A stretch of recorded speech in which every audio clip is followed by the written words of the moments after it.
तो मेनली दो रूट्स हैं। आ गए हैं रास्ते में मैगी खाने के लिए हम लोग। लग रहा फॉग जैसा, लेकिन है ये बादल। हाँ, सीएनजी का रेट 93 रुपीज 50 पैसे पर केजी था। अब आ गया ये इस रूट का सेकेंड टोल। तो रास्ता बहुत ही मुश्किल हो गया है, तो पुलिस वालों ने जो भी कैंची धाम जाने वाली गाड़ी थी उन सबको रुकवा दिया है यहाँ पर। नमस्कार दोस्तों, स्वागत है आपका एक और रोड ट्रिप ब्लॉग में। आज मैं चल रहा हूँ दिल्ली से नैनीताल के लिए जा रहा हूँ मैं, और अभी जो है टाइम हो रहा है 5:20 और मैं अभी जो है अक्षरधाम की तरफ जा रहा हूँ मैं। यानी कि जो NE3 है हमारा मेरठ एक्सप्रेस वे, वहाँ के स्टार्टिंग पॉइंट से मैंने चलना शुरू किया 5:20 पे। और अभी यहाँ से दिखा रहा है कि मुझे जो टाइम लगने वाले हैं वो 6 घंटे लगने वाले नैनीताल का। तो क्या है कि अभी से देखिए हापुड़ तक तो बहुत बढ़िया एक्सप्रेसवे है, उसके बाद फिर 4 लेन है, और मुरादाबाद के पास क्या है कि 4 लेन का भी काम कुछ चल रहा था, तो उसको भी देखेंगे। और प्रीवियस ईयर जो गया था मैं, जो लास्ट ईयर गया था मैं, तो बहुत सारा फ्लाईओवर अंडर कंस्ट्रक्शन था। तो जा करके देख करके आपको ही बताएंगे कि कितना काम हो गया है, चालू हो गया वो सारे फ्लाईओवर या कुछ काम बाकी है। तो सारा का सारा इन्फॉर्मेशन देंगे। और अप्रैल में आपको पता ही है कि कुछ चेंजेस हुए हैं टोल रेट में, तो वो सारा अपडेट भी देंगे। तो हम लोग जर्नी को शुरू करते हैं, चलते हैं। दिल्ली से नैनीताल वाया रोड की बात करें तो वो मेनली दो रूट्स हैं। पहला रूट है जिसमें मुरादाबाद से आप बाजपुर होते हुए कालाडूंगी होते हुए आप नैनीताल जाते हैं। ये रूट 20 किलोमीटर छोटा पड़ेगा as compare to the another route जो है वाया हल्द्वानी। लेकिन हल्द्वानी वाले रूट में आपको पूरा रास्ता 4 लेन मिलता जाएगा। लेकिन जब आप कालाडूंगी वाले रूट से जाते हैं तो आपको मुरादाबाद से कालाडूंगी के बीच में जो रास्ता है वो 2 लेन रास्ता है, और इसमें विलेज ट्रैफिक मिलता है। इसीलिए लोग ज़्यादा प्रेफर करते हैं 20 किलोमीटर लंबा रास्ता हल्द्वानी वाला। अभी मैं मेरठ एक्सप्रेसवे पे चल रहा हूँ, और ये रास्ता चला जाएगा सीधा मुजफ्फरनगर, मेरठ, हरिद्वार, ऋषिकेश। लेकिन मुझे जाना है नैनीताल, तो उसके लिए मुझे आगे जो है हापुड़ का जो कट दिखेगा वहीं से मुझे लेफ़्ट लेना पड़ेगा इसमें।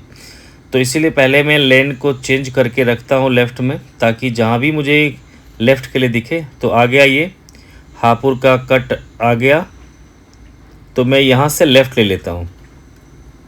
यहाँ पर देखिए आपको लिख भी रखा है ईस्टर्न पेरिफेरल एक्सप्रेसवे। तो इसी रास्ते से अगर आप चाहें तो ईस्टर्न पेरिफेरल एक्सप्रेसवे पकड़ करके आप सीधा NH44 पे चले जा सकते हैं, जिससे कि फिर आगे आप शिमला, चंडीगढ़, मनाली उन सभी जगहों पर जा सकते हैं।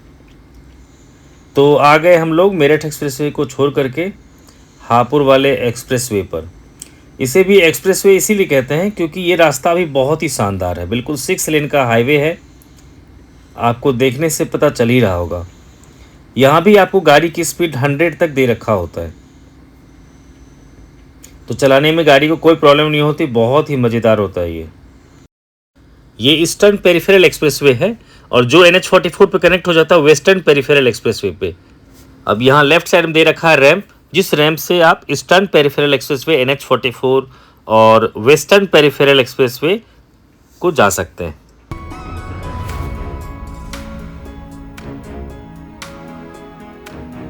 यहाँ पर एक साइन आपको दिख रहा होगा मसूरी का, जो 250 मीटर से कह रहा है लेफ्ट लेने के लिए।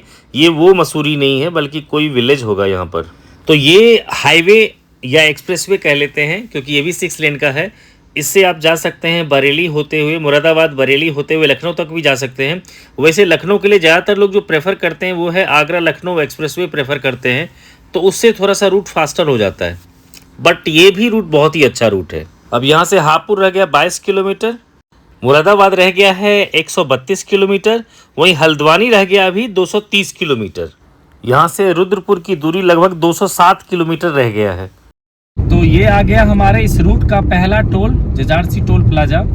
और यहाँ तक आते आते टाइम हो गया है 5:50, यानी कि लगभग 30 मिनट समय टाइम लग गया है यहाँ पर आते आते तक, जहाँ से मेरठ एक्सप्रेसवे स्टार्ट हुआ है। और हमने जो डिस्टेंस अभी तक में ट्रैवल कर लिया है वो डिस्टेंस है एग्जैक्टली 40 किलोमीटर। और यहाँ पर जो टोल लगा है वो 175 रुपये का।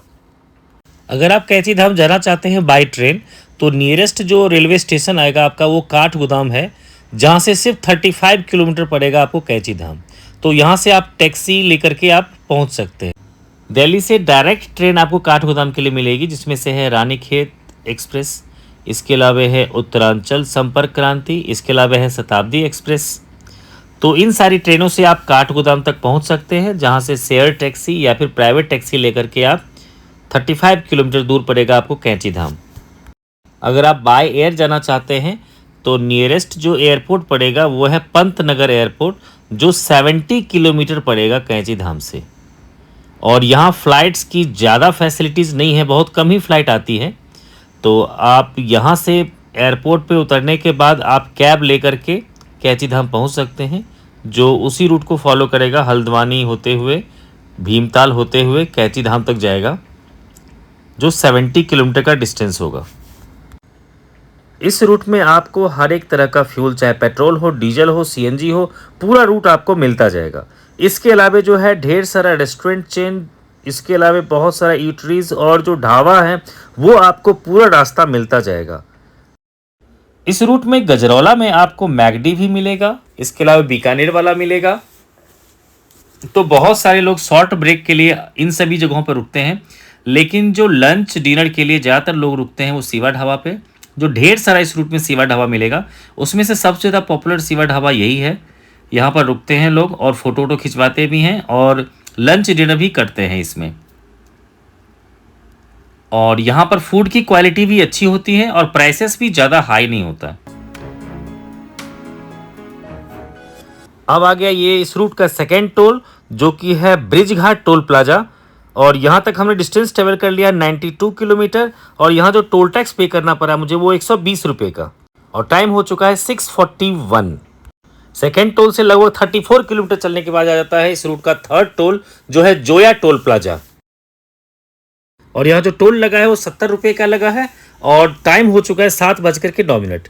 अब आ गए हम लोग सीएनजी लेने के लिए। यहाँ सीएनजी का रेट 93 रुपीज़ 50 पैसे पर केजी था, और इसका लोकेशन भी मैं डिस्क्रिप्शन में दे दूंगा। और वैसे ये जोया टोल प्लाजा से लगभग 15 किलोमीटर चलने के बाद आता है। अब यहाँ से नैनीताल को बताना शुरू कर दिया है कि अब लगभग नैनीताल 147 किलोमीटर बचा हुआ है।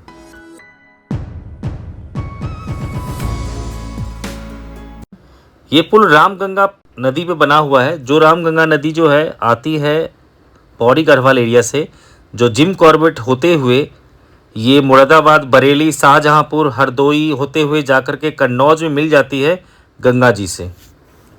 अगर आप कैंची धाम जाना चाहते हैं वाया नैनीताल, तो आपको, अगर आप नैनीताल का नेविगेशन सेट करते हैं, देन नेविगेशन आपको लेकर के चला जाएगा ये जो अभी आपको रूट दिखाने वाला हूं मैं। हाँ, यहाँ से लेकर के चला जाएगा वो आपको नैनीताल। ये रास्ता जो है बाजपुर होते हुए, मुरादाबाद बाजपुर होते हुए कालाडूंगी जाता है, और कालाडूंगी से फिर वो जाता है नैनीताल, और नैनीताल से आप भवाली होते हुए आप पहुँच सकते हैं कैंची धाम। लेकिन क्योंकि हम लोग को जाना नहीं था इस रूट से, बस हमने दिखाने के लिए कि इस रूट को लेके जाता है ये। और ये रूट जो है ज़्यादा अच्छा रूट नहीं है, और मैंने वैसे आते वक्त में इस रूट को दिखाया था मैं जानबूझ करके आप लोग को, ताकि आप लोग को डिसीजन लेने में आसान हो। तो मैं एक नेक्स्ट वीडियो डाल दूंगा जिसमें से मैं नैनीताल से मैं इस रूट तक आऊँगा मैं, ताकि आप लोग को इन फ्यूचर अगर मन हो कि हम इस रूट को फॉलो करें या ना करें, तो आप उस वीडियो को ज़रूर देख लीजिएगा जो कालाडूंगी होते हुए आता है। तो लेकिन मैं अपनी जो एक्चुअल रूट है उसी रूट को मैं फॉलो करते हुए मैं अब आगे बढ़ रहा हूँ मैं।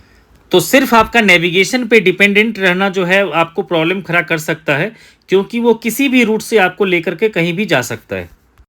अब ये आ गया इस रूट का fourth toll plaza, Niyamatpur Ikrotiya toll plaza, जहां पर टोल टैक्स देना पड़ा है मुझे 160 रुपया। और यहाँ आते तक टाइम हो गया 8:01। और यहाँ तक हमने डिस्टेंस ट्रेवल कर लिया 177 किलोमीटर।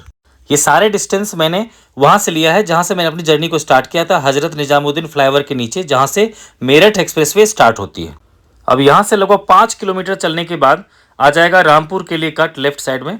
लेकिन उससे पहले आ गया बहुत ही तगड़ा ट्रैफिक जाम, क्योंकि यहाँ पर रामपुर के लिए जो बाईपास बन रहा है उसी का काम चल रहा है, उसी के कारण ये थोड़ा सा ट्रैफिक है। तो हम जो रूट अभी फॉलो कर रहे हैं उसमें दिल्ली से गाजियाबाद, गाजियाबाद से हापुड़, हापुड़ से मुरादाबाद, मुरादाबाद से रामपुर, रामपुर से बिलासपुर, बिलासपुर से रुद्रपुर, रुद्रपुर से हल्द्वानी होते हुए भावली तक जाएंगे, और भावली से लगभग 8 किलोमीटर पड़ेगा कैंची धाम। तो हम इस रूट को अभी फॉलो कर रहे हैं। अगर आप नेविगेशन के थ्रू जाते हैं तो आपको रास्ते में बहुत सारा आपका टाइम वेस्ट होगा, इसलिए मेरी वीडियो को पूरी तरह से देख लीजिए, और उसको देखने के बाद 2 बार जरूर देख लीजिएगा, ताकि आप श्योर हो सकें कि आपको करना क्या है। तो जैसे अभी हमने जो है, जो रामपुर के लिए जो मोड़ था वहां से हमने टर्न लिया है, अब आगे हम इस एनएच को कहीं नहीं छोड़ेंगे। तो जबकि आपको नेविगेशन देखिए यहाँ से लेफ्ट दिखाएगा आपको नेविगेशन, वो जो गेट था आपका, वो गेट से आपको लेके चला जाएगा, वो बाजपुर होते हुए काला डूंगी ले जाएगा ये नेविगेशन, अगर नेविगेशन को फॉलो करते हैं तो। लेकिन आपको ध्यान रखना है कि सीधे आकर के अभी जो फ्लाईओवर दिखा आपको, इस फ्लाईओवर से लगभग 300-400 मीटर से ये रोड लेफ्ट टर्न ले लेती है ऑटोमेटिकली, और इसी हाईवे को फॉलो करते हुए आपको जाना है, जिसमें से आपको रामपुर के बाद आएगा बिलासपुर, बिलासपुर के बाद आएगा आपका रुद्रपुर। तो इसी रूट को फॉलो करते हुए जाना है। तो रास्ते में कुछ जगह ऐसे हैं पैचेज जो कि थोड़े बहुत ख़राब हैं रोड, बाकी पूरा का पूरा रोड जो है बहुत ही बढ़िया बना हुआ है। 1 साल पहले जब मैं गया था तो वो बहुत सारा फ्लाईओवर बन रहा था, तो अभी देखना है मुझे कि वो सारा का सारा फ्लाईओवर जो है कंप्लीट हो गया है या नहीं। तो आपको यहाँ भी आपको जो है लेफ्ट कट के लिए वो नेविगेशन बोलता रहेगा वो।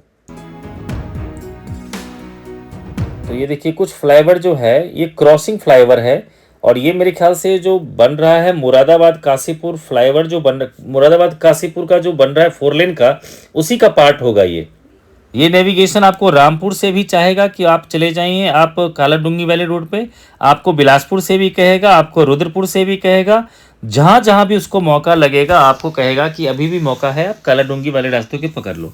जबकि वो रास्ता मैं बता रखा हूँ कि ज़्यादा अच्छा रास्ता नहीं है, इसमें आप 100 की स्पीड में चल सकते हैं, उसमें आप नहीं चल सकते क्योंकि गांव होते जाता। अब आ गया हमारा लास्ट टोल, ये कोयला टोल प्लाजा है। यहाँ हमें टोल टैक्स देना पड़ा है 55 रुपये, और यहाँ तक टाइम हो चुका है 8:37। रास्ता तो बहुत बढ़िया बना हुआ है, और हमने लास्ट टोल पार भी कर लिया था। और पिछले साल जब मैं आया था तब यहाँ पर बहुत सारा कंस्ट्रक्शन वर्क चल रहा था, जिसके कारण काफ़ी ट्रैफिक भी थी और रास्ता उतना अच्छा था भी नहीं। लेकिन रास्ता जो है अभी तक पूरी तरह से अच्छा आया है। अगर मैक्सिमम कहा जाए तो 50 मीटर ऐसा पैचेस था, एक बार जब हम लोग रामपुर टर्न लिए थे तब, और दूसरा थोड़ा सा पीछे, तो मैक्सिमम 50 to 100 मीटर ही पैच था, जो कि थोड़ा सा रोड खराब था, बाकी पूरा का पूरा रोड बहुत ही अच्छा है। पीक सीजन में जब आप नैनीताल या फिर कोई भी लोकल टूरिस्ट डेस्टिनेशन जाते हैं तो आपको बहुत सारा ट्रैफिक का सामना करना पड़ेगा। तो मेरा एडवाइस है कि आप ऐसे रूट को चूज़ कीजिए जाते वक्त नैनीताल, सो दैट कि आपके जितने भी टूरिस्ट डेस्टिनेशन हैं जैसे कि भीमताल और कैची धाम, वो सारा उसी रूट में आ जाए, सो दैट आप इन सभी जगहों पर घूमने के साथ साथ आप जब नैनीताल पहुंचते हैं तो नेक्स्ट डे से आप नैनीताल को में रिलैक्स कर सकते हैं, और या फिर वहाँ के लोकल जो टूरिस्ट प्लेसेस है उन सबको एंजॉय कर सकते हैं।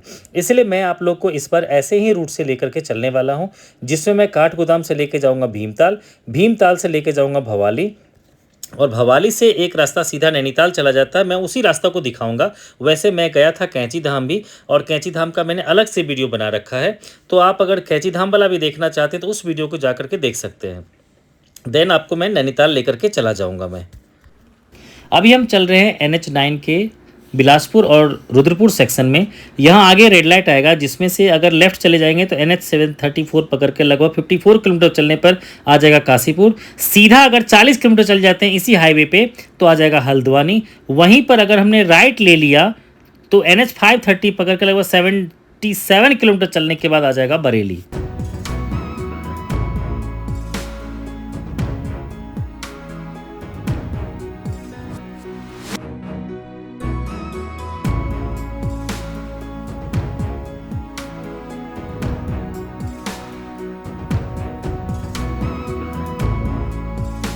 अभी भी इस रूट पे कहीं कहीं पे कंस्ट्रक्शन का काम चल रहा है।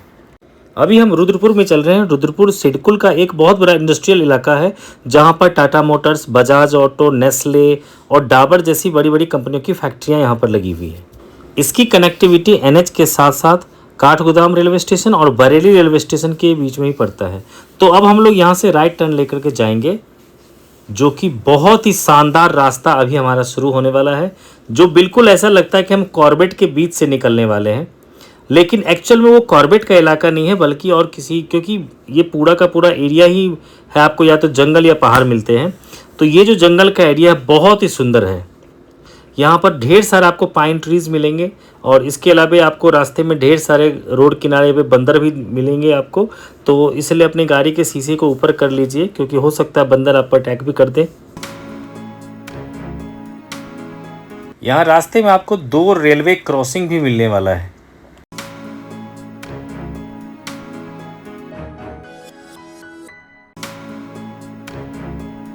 यहाँ से हल्द्वानी रह गया सिर्फ 24 किलोमीटर और काठगोदाम रह गया 30 किलोमीटर।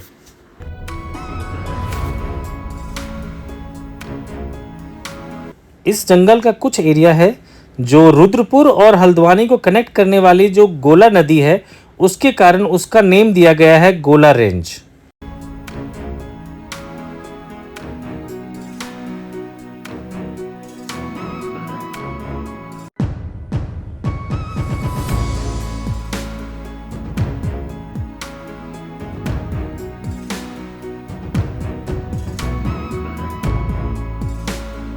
तो फाइनली हम लोग हल्द्वानी तो पहुंच गए हैं और हल्द्वानी पहुंचते ही बारिश ने हमारा वेलकम किया है। तो थोड़ा सा निराशा ये चीज़ का है कि हम लोग चाहते थे कि बारिश ना हो तो बेटर होता, और ये देखिए मई में इतनी तेज़ बारिश हो रही है जो थोड़ा सा जो है मज़ा किरकिरा कर देगा ये। बाकी का देखते हैं बारिश कहाँ तक होती है।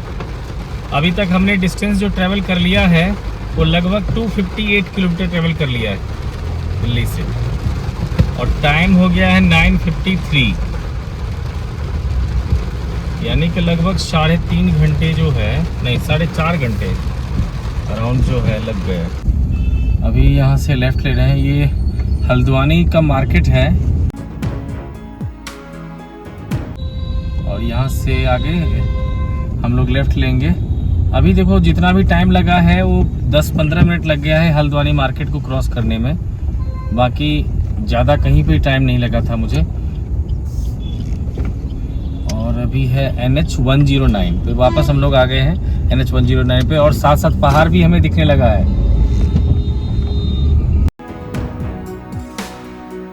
और अभी तक हमने जो डिस्टेंस ट्रेवल कर लिया है वो है 266 किलोमीटर और टाइम हो गया है 10:10 हो गया।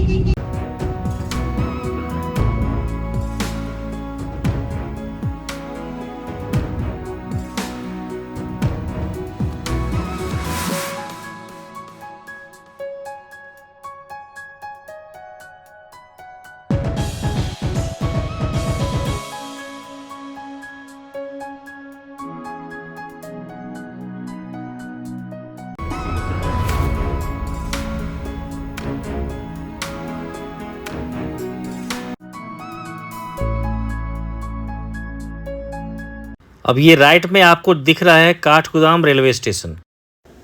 अब यहाँ से एक्चुअल पहाड़ी रास्ता शुरू हो गया है और हल्की हल्की बारिश भी शुरू हो गई है। तो आगे का जो मेरा रूट प्लान है उसमें सबसे पहले लगभग 20 किलोमीटर के बाद आएगा भीमताल, वहाँ पर 5-10 मिनट रुकने के बाद तब मैं आगे लगभग 12 किलोमीटर पड़ेगा भवाली। भवाली होते हुए भवाली से 8 किलोमीटर पड़ेगा बाबा जी का आश्रम कैंची धाम, वहाँ तक मैं जाने वाला हूँ।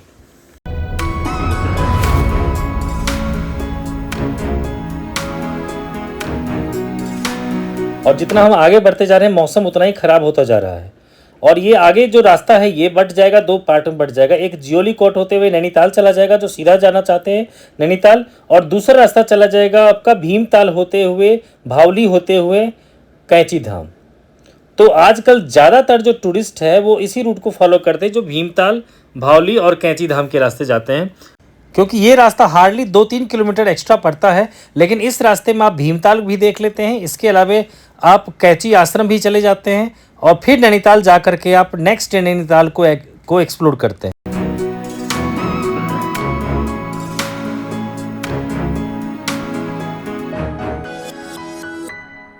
अब अचानक बारिश बहुत तेज़ हो गई है और ज़्यादातर गाड़ियों में देख सकते हैं आप कि हेडलाइट्स ऑन कर लिया लोगों ने ताकि विजिबिलिटी बनी रहे। दोस्तों रास्ता बहुत ही मुश्किल हो गया है, और जब से हमने काठगोदाम से जब पहाड़ चढ़ाई शुरू कर दिया तब से बारिश इतनी ज़्यादा हो गई है, तो पहाड़ पे बहुत ही खतरा बना हुआ है। देखिए दोस्तों कितना ज़्यादा लैंडस्लाइड हो रखा है इस रास्ते पे, क्योंकि जितनी तेज़ बारिश होती जाएगी उतना ज़्यादा जो है रास्ते पे लैंडस्लाइड का खतरा जो है बढ़ता चला जाएगा। तो इसलिए अगर ऐसे में अगर आपको पहाड़ पे गाड़ी चलानी पड़ रही है तो आप गाड़ी को कोशिश कीजिए सेकंड गियर तक गाड़ी को रखिए, ताकि जो है कभी भी अगर आपको आगे दिखे पहाड़ में कोई भी हलचल दिखे तो आप आराम से गाड़ी को रोक सकते हैं, क्योंकि पहाड़ बहुत ही खूबसूरत है, लेकिन बारिश के मौसम में ये उतना ही खतरनाक भी होता है।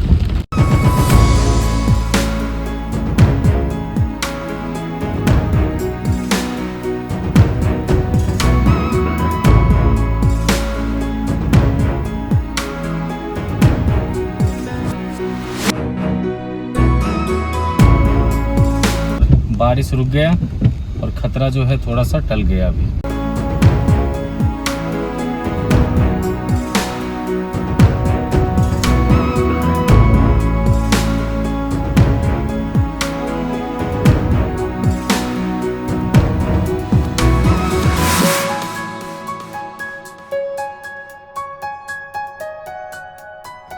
अब यहाँ देखिए बहुत ही सुंदर नज़ारा दिख रहा है, क्योंकि बादल जो है बिल्कुल धुएं जैसा लग रहा है कि पेड़ के ऊपर से निकल रहा है, लेकिन ये सारा का सारा बादल है। बहुत ही सुंदर देखने में लग रहा है ये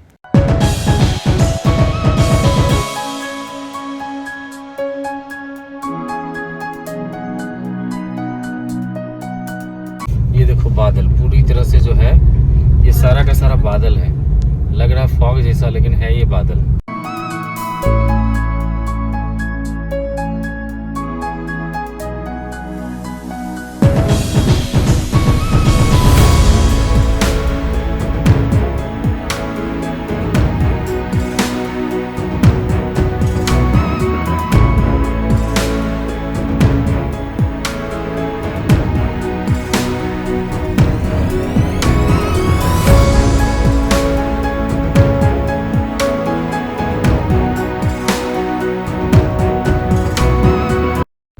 अब पहुंच गए हम लोग भीमताल, और ये भीमताल जो है एक्चुअली नैनी लेक जो है उससे भी ज़्यादा बड़ा है ये।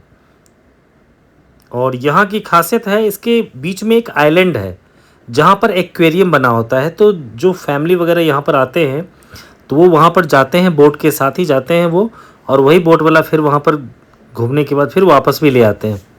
लेकिन अभी क्योंकि बारिश का मौसम है तो हम लोग अभी नहीं जाएंगे, और मेरा टारगेट है पहले बाबा जी के आश्रम जा कर के दर्शन करेंगे उनका, उसके बाद ही हम लोग का ट्रिप बनेगा इधर की तरफ आने का।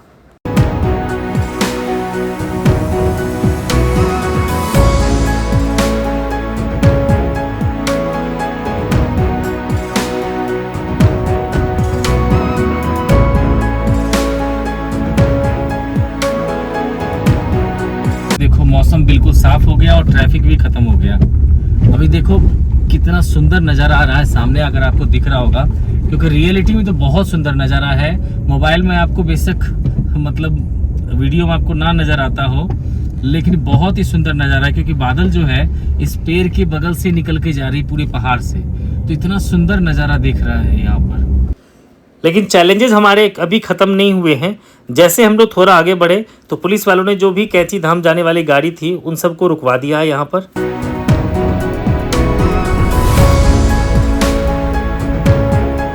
क्या है कि यहाँ पर ना गाड़ियों को लगभग 20 किलोमीटर ही बचा हुआ है और गाड़ियों को रोक दी गई है। जो भी गाड़ी कैंची धाम के नाम से जा रहा है उस सारी गाड़ियों को रोका जा रहा है, और एक तो यहाँ पर रोका जा रहा है, और एक आगे जो है नैनीताल से आने वाले जो टूरिस्ट हैं उनको भवाली जगह है वहाँ पर उनको रोक रहे हैं। और वहाँ पर फिर गाड़ी पार्किंग में लगाओ, और फिर जो प्राइवेट टैक्सी होती है जिसको ये लोग शटल सेवा कहते हैं, उस प्राइवेट टैक्सी से आप वहाँ तक मंदिर तक जाओ।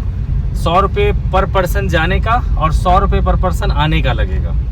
तो मैंने कह दिया कि भाई मेरी बुकिंग जो है नैनीताल तक है, मुझे जो है जा करके मुझे 20 किलोमीटर फिर आना पड़ेगा और फिर जाना पड़ेगा। तब उन्होंने कहा कि ठीक है सर आप जाइए फिर।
देखो कुमाऊं मंडल का ये दे रखा है साइन बोर्ड कौन कौन सा। कौसानी दे रखा है 97 किलोमीटर, अल्मोड़ा है 53 किलोमीटर, मुक्तेश्वर यहाँ से 39 किलोमीटर और रामगढ़ है 14 किलोमीटर और भोपाली के लिए राइट्स।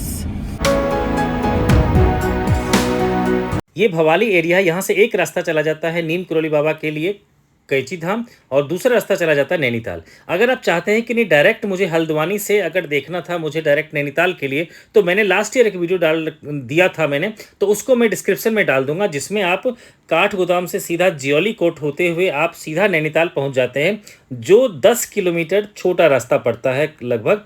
तो आपके लिए वो भी वीडियो अगर आपके लिए यूज़फुल होगा तो आप उस वीडियो को भी देखिएगा। इसके अलावा कुछ लोग के दिमाग में ये रहता है कि नहीं मैं जो काला डूंगी वाला रास्ता कैसा था मैं जानना चाहता हूँ, तो मैं रिटर्निंग में मैं नैनीताल से जब मैं जाऊँगा तो मैं काला डूंगी होते हुए ही जाऊँगा मैं, और उसी रास्ते को फॉलो करूँगा जिस रास्ते को मैंने अभी आप लोग को मना किया था आने के लिए, ताकि आप लोग को डिसीजन लेने में आसानी हो। अब आ गए हैं रास्ते में मैगी खाने के लिए हम लोग। हाँ जी बच्चों, कैसा है बेटा? ठीक लगता है? ज़्यादा तीखा है आपको? अच्छा है। तुम्हें कैसा लगा? अच्छा लग रहा है। जब आप नैनीताल से वापस दिल्ली जाते हैं तो उसमें बहुत सारा कन्फ्यूजन होता है लोगों को कौन सा रूट फॉलो करें।